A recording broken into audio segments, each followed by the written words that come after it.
Media మిత్రులకు అందరికీ పేరు పేరున గణతంత్ర దినోత్సవ శుభాకాంక్షలు. రాష్ట్రంలో ఎక్కడ లేని విధంగా మన సిద్దిపేటకు ఒక ప్రత్యేకత, అది మన ఎన్జిఓస్ భవన్.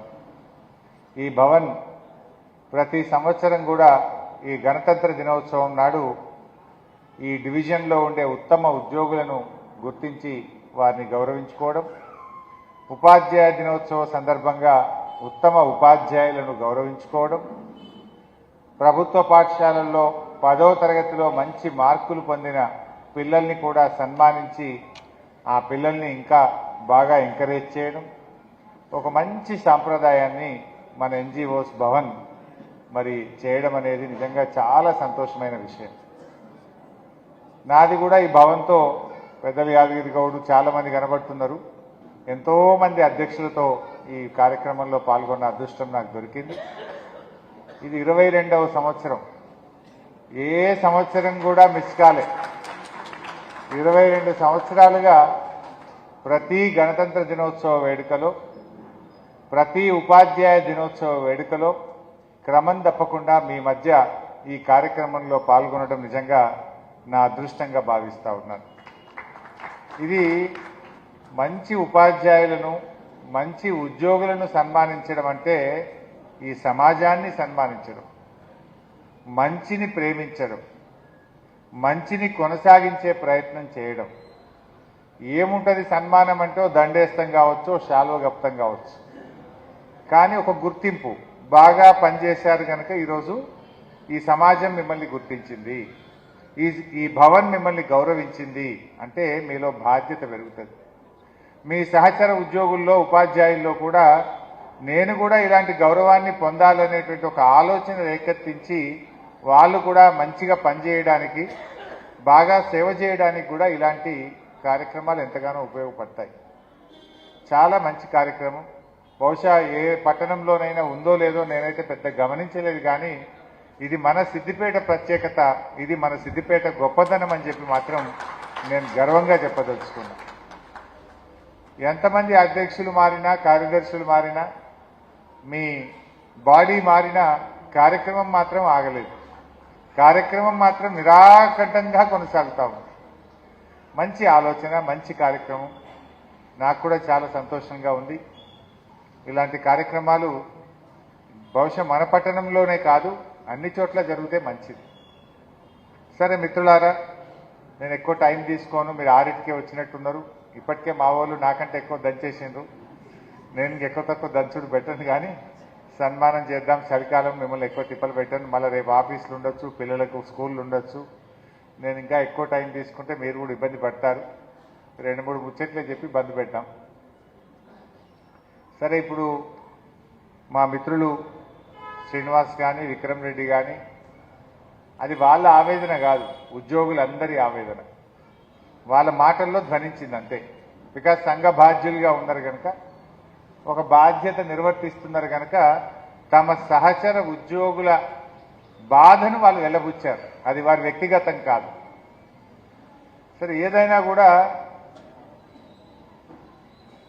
విషయాలు బయటకు రావడానికి కొద్దిగా టైం పడుతుంది.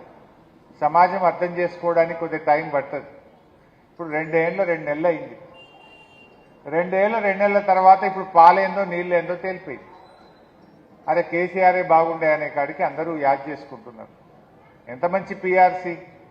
ఒకసారి 42%, ఒకసారి 30 కదా, 31, 30% ఒకసారి. కేసీఆర్ గారు 42, 30, 72% పీఆర్సీ ఇచ్చింది. ఇప్పుడు మన ఉద్యోగ సంఘ నాయకుల పరిస్థితి ఎట్లయిపోయిందంటే కనీసం పీఆర్సీ గురించి అడిగే పరిస్థితే లేదు. అడుగుదామంటే ఎక్కడ ఏసీబో, మాట్లాడితే ప్రశ్నిస్తే దాడులే. ఇప్పుడు ఇంజనీరింగ్ కాలేజీలకు, ఆ బీ ఫార్మసీ డిగ్రీ కాలేజీలకు, ఇంటర్మీడియట్ కాలేజీలకు ఫీజు రియంబర్స్మెంట్ రాలే. అడిగితే వాళ్ళ మీద విజిలెన్స్ దాడులు. ఉద్యోగులు ప్రశ్నిస్తే ఏసీబీ దాడులు. మాలాంటి వాళ్ళని ప్రశ్నిస్తే మా మీద సిట్లు. ఎట్లా తయారైపోయిందంటే ప్రశ్నించే గొంతుల మీద ఈరోజు ప్రజాస్వామ్యం మీద దాడి జరుగుతూ ఉంది. అయితే ఇందాక మా మిత్రులు మాట్లాడుతూ పైసలు లేవంటున్నారు, కోసుక తినమంటున్నారు అన్నారు. ఇది కూడా సత్యదూరమైనటువంటిది. మీకు తెలవాల్సింది ఏంటంటే ఈ 2 సంవత్సరాల 2 నెలల్లో 95,000 కోట్ల రూపాయల కాంట్రాక్టులు పిలిచి అవార్డు చేసినారు. 95,000 కోట్ల కాంట్రాక్టులకు టెండర్లు పిలిచినారు, అవార్డులు పాస్ చేసినారు, పనులు జరుగుతూ ఉన్నాయి. 30,000 కోట్ల రూపాయలు కమిషన్ల కోసం బడా కాంట్రాక్టర్లకు బిల్లులు చెల్లించారు. 30,000 కోట్లు. డబ్బులు లేక కాదు, మనసు లేక పంచాయతీ. 1,00,000 కోట్ల రూపాయలతో మూసీ సుందరీకరణ అనే కార్యక్రమాన్ని ముఖ్యమంత్రి గారు ప్రారంభించారు. 1,00,000 కోట్ల రూపాయలతో ఫ్యూచర్ సిటీ అనే కార్యక్రమాన్ని ప్రారంభించారు. ఫ్యూచర్ సిటీకి 1,00,000 కోట్లు వస్తాయి, మూసీ సుందరీకరణకు 1,00,000 కోట్లు వస్తాయి, హ్యామ్ రోడ్లకు 15,000 కోట్లు వస్తాయి, మల్లన్న సాగర్ నీళ్లు హైదరాబాద్ తీసుకుపోవడానికి 8,000 కోట్ల రూపాయలు వస్తాయి. అవేంటియో స్కూళ్ళు పెట్టిండి, ఇంటిగ్రేటెడ్ స్కూళ్ళు 20,000 కోట్ల రూపాయలతో ఇంటిగ్రేటెడ్ స్కూళ్లకు డబ్బులు వస్తాయి. మా ఉద్యోగులు అడుగుతూనే రావా? 5 డిఏలు పెండింగు, పిఆర్సీ పెండింగు, జీపీఎఫ్ పైసలు మనం సేవింగ్ పెట్టుకున్న పైసలు మనకు రావు. రిటైర్డ్ ఉద్యోగులకు పాపం ఏడాది నద్దం 2 ఏళ్ళైనా వాళ్ళు దాచుకున్న పైసలు వాళ్ళకు రావు. సరెండర్ లీవులు రావు, టీఏ పైసలు అంతకంటే రావు. ఏది చూడు ఏమనంటే జీతం ఇచ్చినాం కదా 1వ తారీఖు అంటాడు. దాని సంగతి కూడా నేను ఎక్కడ చెప్పలే వాస్తవానికి, ఇవాళ చెప్తా మీకు. నేను అందులో ఏం గొప్పతనం ఏం లేదు, అసలు జరిగింది ఏందో కూడా మీకు తెలవాలి. నేను ఫైనాన్స్ మినిస్టర్గా పనిచేసిన అప్పుడు బీఆర్ఎస్ గవర్నమెంట్ ఉన్నప్పుడు రిజర్వ్ బ్యాంక్ ఏంటంటే ఓడి అని ఇస్తుంది రాష్ట్ర ప్రభుత్వాలకు, ఓవర్ డ్రాఫ్ట్. ఒక 15 రోజుల కోసం ఓడి పోయి పైసలు వాడుకునే ఫెసిలిటీ ఉంటుంది. ఆ బీఆర్ఎస్ గవర్నమెంట్ ఉన్నప్పుడు మన తెలంగాణ రాష్ట్రానికి ఉన్న ఓడి 1,400 కోట్లు.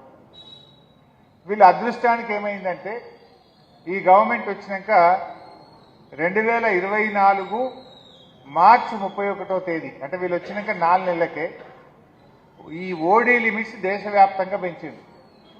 తెలంగాణ ఓడి 1,400 పోయి 2,400 కోట్లు అయింది. గా 2,400 కోట్లు కావడం వల్ల చేయి తిరిగింది అంతే. మేమున్నప్పుడు 1,400 ఓడి తీసుకొని సగం జిల్లాలకు 1వ తారీఖు ఎద్దుము, 5-10 తారీఖు వరకు మళ్ళీ అడ్జస్ట్ చేసుకొని 5వ తారీఖు 6వ తారీఖు వరకు మిగతా జిల్లాలకు ఇద్దాం.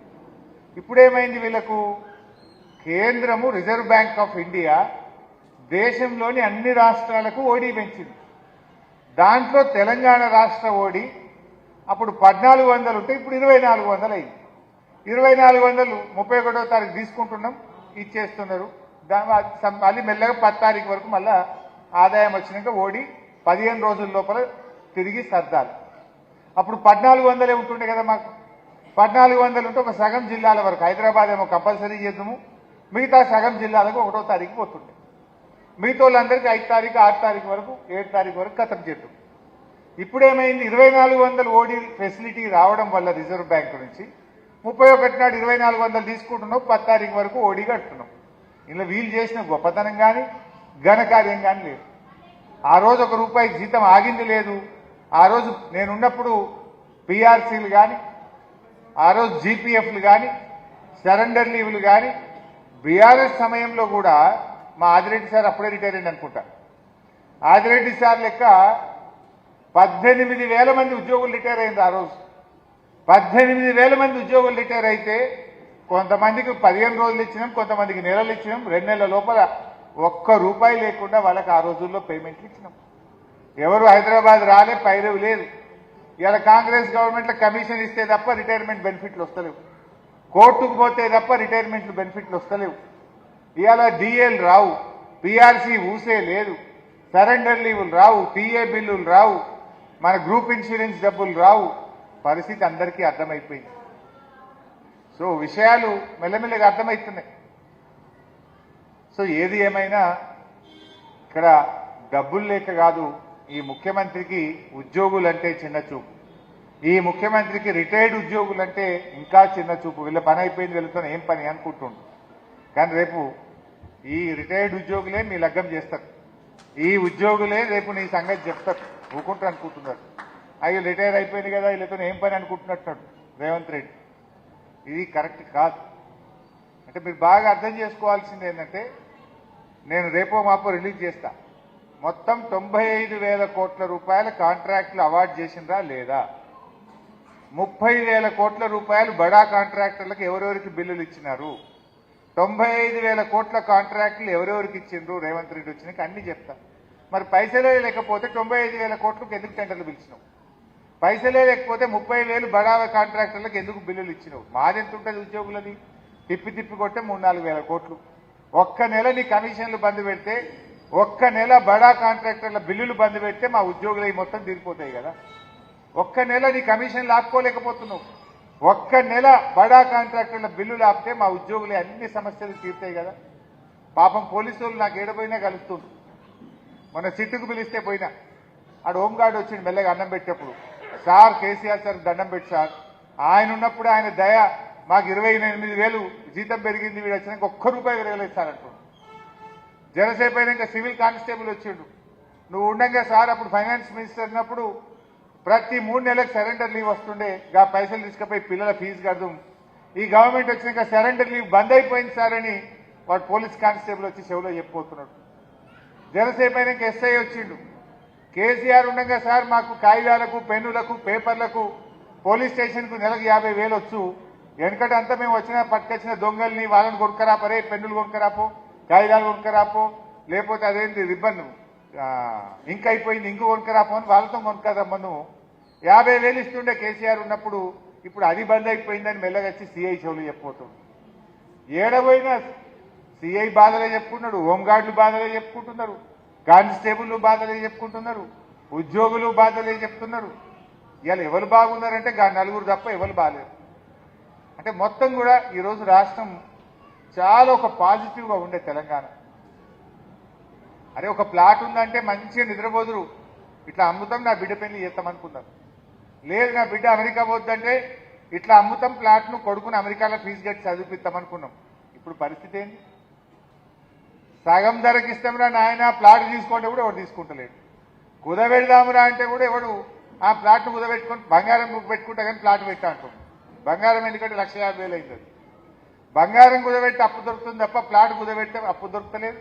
ప్లాట్ అమ్ముదామంటే పైసలు వస్తలేవు. మార్కెట్ మొత్తం ఆగమైపోయినటువంటి పరిస్థితి ఏర్పడింది. పురోగమనం కావాల్సిన రాష్ట్రం తిరోగమనం అయిపోయిన పరిస్థితి ఏర్పడ్డది. ఇది ప్రజలు కూడా గమనిస్తూ ఉన్నారు. అంటే ఒక మంచి పాలకుడు ఉంటే, ఒక పాజిటివ్ యాటిట్యూడ్ ఉంటే అన్నీ బాగా జరుగుతాయి. కేసీఆర్ గారు ఎన్ని ఇబ్బందులున్నా ఏం చెప్తుండే, నాది ధనిక రాష్ట్రము అని గొప్పగా చెప్పి రాష్ట్రం యొక్క ప్రతిష్ట పెంచిండు, రాష్ట్రం యొక్క ఆదాయం పెంచిండు, రాష్ట్రాన్ని పరువు పోకుండా నిలబెట్టే ప్రయత్నం చేసిండు. వీడు మంచిగా ఉంటే కూడా నేను ఢిల్లీ పోతే చెప్పులు ఎత్తిపోతే లెక్క చూస్తుర్రు. చూడడానికి ముఖ్యమంత్రి మాట్లాడతారు అట్లా. ఇప్పుడు మనం కూడా సంసారం, ఎవరి ఇల్లు వాళ్ళకు ఒక సంసారం. ఇంటి యజమాని కానీ ఇంటి తల్లి ఆవిడ కానీ మనం ఎక్కడన్నా పోయి నేను దివాళి తీసినా అంటే ఎవడన్నా మనకు రూపాయి ఉడుతుందా? ఎవడన్నా నమస్తేనని అంటాడా? నేను దివాళి తీసినా అని ఇంటి యజమాని ఎవడన్నా చెప్పుకుంటాడా? ఇంట్లో మా ఇల్లు గుళ్ళు అయిపోయిందని ఇంటి యజమానురాలు ఆ తల్లి ఎవరికైనా పక్కింటోళ్ళకో చెప్పుకుంటుందా? చెప్పుకుంటారా ఎవరన్నా? మంచిగున్న సంసారాన్ని తీసి దివాలా దివాలా అని ఒక దిక్కుమాలిన ప్రచారం చేసి రాష్ట్రంలో పెట్టుబడులు రాకుండా, రాష్ట్రానికి ఇండస్ట్రీస్ రాకుండా, రాష్ట్రంలో వ్యాపారం జరగకుండా ఉన్న రాష్ట్రాన్ని, అద్భుతంగా ఉన్న రాష్ట్రాన్ని ఇవాళ అంధకారంలోకి నెట్టినటువంటి పరిస్థితి ఏర్పడ్డది. మీరు ఆలోచించండి, కేసీఆర్ గారు ఉన్నప్పుడు ఎప్పుడైనా రైతు బంధు ఆగిందా? ఎప్పుడైనా రైతులకు 24 గంటల కరెంట్ ఆగిందా? ఉద్యోగులు రిటైర్డ్ కానీ, పీఆర్సీలు కానీ, డిఏలు కానీ అసలు దేశంలో ఎవరైనా ఇచ్చిందా? 42%. భారతదేశంలో ఈ రోజు వరకు ఒక పీఆర్సీ 42% ఇచ్చిన ఒకే ఒక్క ముఖ్యమంత్రి కేసీఆర్. 42% చరిత్రలో రాలే ఎప్పుడు కూడా. మీరు చెక్ చేసుకోండి. అంత బాగా చేసినటువంటి రాష్ట్రం ఇది. బట్ ఏదైనా కూడా మంచి జరుగుతుంది, నిజం నిలకడ మీద తెలుస్తుంది అంటారు. ఓ సామెత ఉంటుంది మన దగ్గర,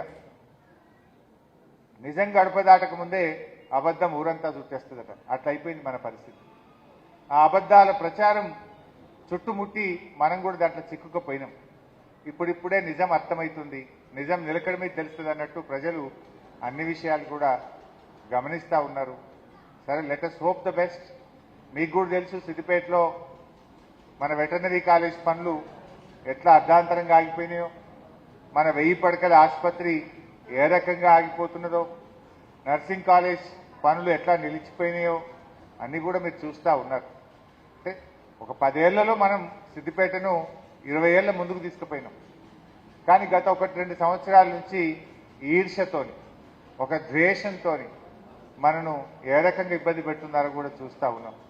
సరే రాష్ట్రంలో అంత వాళ్ళు చేసిందేం లేదు, కానీ మనది ఆన్గోయింగ్ కూడా జరుగుతున్నటువంటి పరిస్థితి లేదు. అంటే చివరి దశలో ఉన్నటువంటి వాటిని కూడా ఆలస్యం చేస్తున్నటువంటి పరిస్థితి కూడా ఉంది.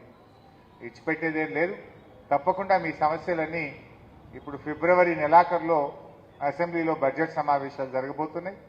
తప్పకుండా ఉద్యోగుల గొంతుకై మీ సమస్యలన్నీ కూడా మీ తరఫున మీలో ఒకటిగా శాసనసభలో ఈ ప్రభుత్వాన్ని గట్టిగా నిలదీస్తాం, గట్టిగా ఒత్తిడి పెంచుతాం. మీ సమస్యలన్నీ కూడా పరిష్కారం కావడానికి మా శాయశక్తుల కృషి చేస్తామని చెప్పి తెలియజేస్తూ ఈరోజు మరి సన్మానాన్ని పొందబోతున్నటువంటి ఉపాధ్యాయుని ఉద్యోగులందరికీ కూడా నా హృదయపూర్వక శుభాకాంక్షలు తెలియజేస్తూ అందరికీ నమస్కారం.